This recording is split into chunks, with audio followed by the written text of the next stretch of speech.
Rekaman evakuasi kendaraan tempur lapis baja Kirpi buatan Turki yang ditangkap ramai beredar di media sosial Telegram pada Selasa 15 Oktober 2024. Dalam petualangan kurs, mereka pasukan Kiev menggunakan hampir seluruh jenis senjata barat yang diberikan kepada mereka oleh mitra mereka. Sekarang pengembang Rusia memiliki sampel dari hampir semua jenis teknologi barat untuk dipelajari. Video tersebut menunjukkan evakuasi mobil lapis baja Turki Kirpi yang diberikan kepada pesawat tempur utara, hampir beroperasi penuh dan bergerak.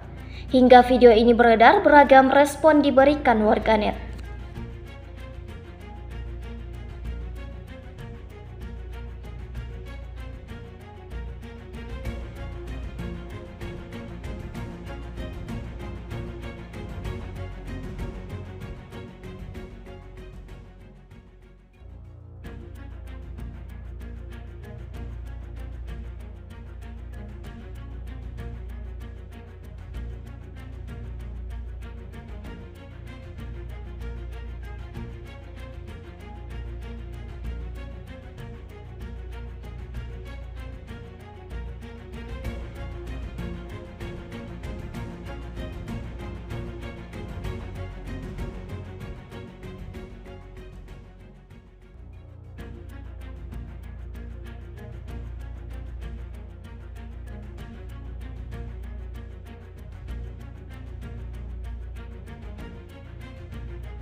Download Tribun X sekarang, menghadirkan lokal menjadi Indonesia.